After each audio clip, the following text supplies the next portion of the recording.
I see what you're up to, Apple. Have you ever felt proud of snagging that sweet deal on some hot new tech, only to realize that you just paid way more than you initially planned to? What if I told you that feeling was exactly what that company wanted you to feel? Stick around for a couple minutes and I'll show you that tiny trick behind those upgrades to spend a little bit more and exactly how to spot it and stop it for future purchases. For those of you new to the channel, I'm Anton, a power engineer, industrial mechanic, and a Red Seal electrician. We cover all kinds of products and topics in an approachable way for the average everyday person. I'm glad you found us. Hello and welcome back to Gears and Tech. Today we're going to take a deep dive into the decoy effect. Now many of us have experienced the decoy effect in our everyday life and we probably didn't even notice. But today we're going to blow the cover off of that decoy effect and we're going to teach you some special tricks how to spot it and how to avoid it and not fall victim to these evil tactics that these companies are using to force you to separate you from your hard-earned money. So let's jump right in. First off, what the heck even is the decoy effect? So picture this, you're at the movies, you're looking at a small popcorn, it's only $4. But you look at a large popcorn, it's $7. Now, if you see small popcorn, large popcorn, $4, $7, the choice is pretty easy. You just get the small, it's pretty much half the price, and you're gonna save money, and who needs a large popcorn anyway? But as you're getting ready to buy the popcorn, the guy at the concession stand says, oh, would you like to upgrade to a medium for only $6.50? And suddenly you're like, well, geez, $6.50, that's not much more than the $4 that I was gonna spend anyway for a medium. But then you notice, hey, the large is only 50 cents more than the medium. Suddenly that large looks like a steal of a deal and you're smiling and happy at the great deal that you just got on that large popcorn. Now that invisible nudge is called the decoy effect. It's when a seller adds an option that's intentionally worse than one of the choices, but it's close enough so that the middle or premium option suddenly looks brilliant. The decoy was never meant to be chosen. It's simply there to make another option win. Let's look at a classic study. Behavioral economist Dan Ariely tested this with a subscription model. So what he was offering was a web-only subscription for $59. Not bad. But then he offered a print-only option for $125. Now that is a large jump from the web-only. But they also had an offer that was web and print for the same $125. All of a sudden, the web and print plan seemed like the plan that everybody wanted to get, and surprise, surprise, most people did go for the higher priced option because it seemed like such a good deal. Now, if you were to remove that decoy, the print only option for $125, suddenly you're looking at, well, do I even need the print anyway when the web only option is like half the price and I'm only going to use the internet anyway? Who uses print? Who reads a newspaper? Who reads a magazine? You just check it online, right? And that's the magic. The decoy doesn't sell that much, but it makes the real target sell a lot more with a lot higher margins. Now that we know what it is, you're going to start to see this everywhere. Restaurants, hotels, electronics retailers, they use decoys constantly. Overpriced dishes, slightly better rooms, 3-tier product lists. The goal? Make the option you want customers to pick feel like the smartest move.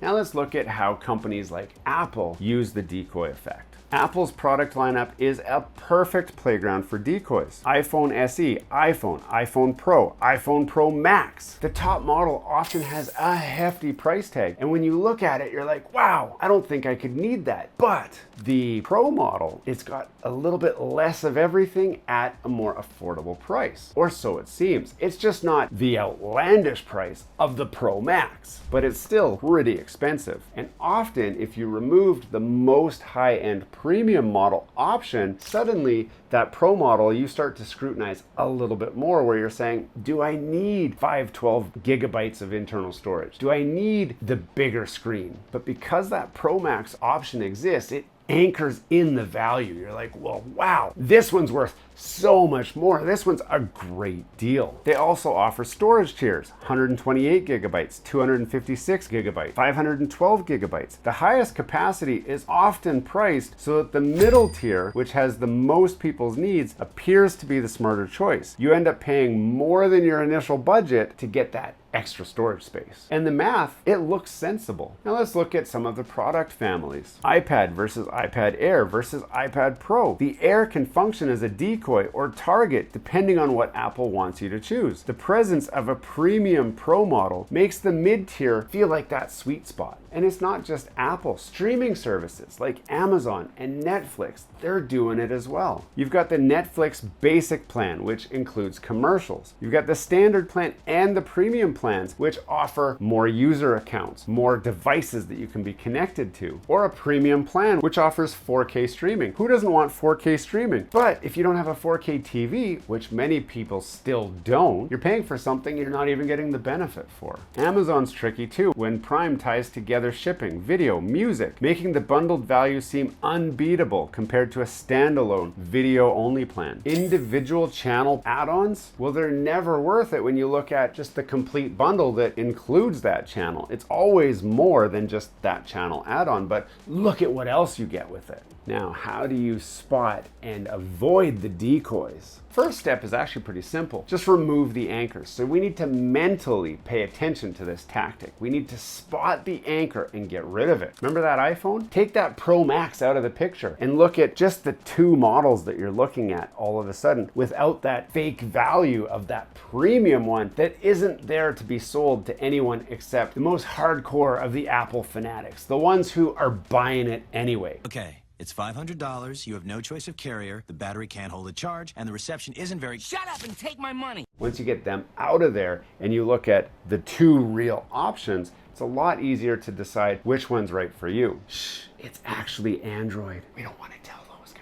Something else you can do is decide on your budget before you see the decoys. When it's time to upgrade your phone, just say, you know what, my budget's $1,000. What can I get with $1,000? And if you're saying it's got to be the latest and greatest, the newest, well, you might suddenly price yourself out of an Apple phone, or you might need to start comparing to other offerings that are maybe a little bit more attractive in the price points. But at least you're not going to end up going down that garden path that Apple set for you, where you start at the $1,000, but before you know it, you're looking at a $1,600 iPhone because it's got more RAM, a better camera, a bigger screen, and all of these things that the Pro has, but this one just has a little bit less RAM or a little bit less storage, but it's still way more than that piece of crap $1,000 iPhone that I just about bought. Before you even go there, look at reputable sites to decide, do I really need 4K? Do I really need the better resolution screen on that cell phone? How much RAM do I actually need? How much storage do I actually need? So that when you go in,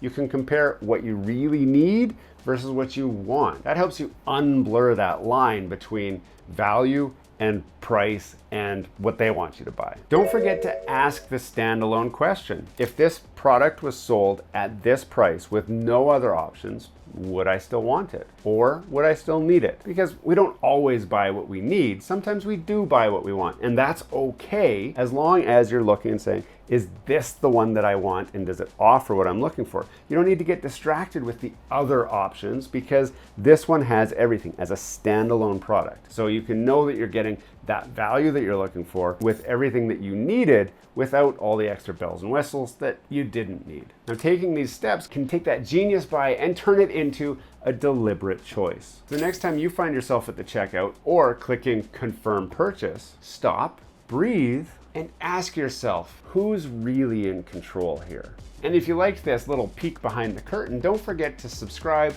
and like and share this with your friends so that you can all enjoy the content on this channel. We'd love to have you come back. Don't forget to post in the comments down below. Let us know the last thing that you bought and maybe you're having regrets about now that you see the tricks that are being played to help lead you along that path to the profitability for the company versus what's in the best interest of you, the consumer.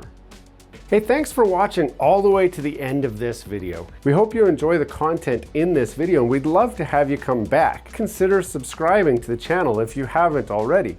And for those subscribers who are looking for that extra special thing that you can do to support this channel, consider joining our members group. That's where we're building this community, the Gears and Tech community, where we can all enjoy content together.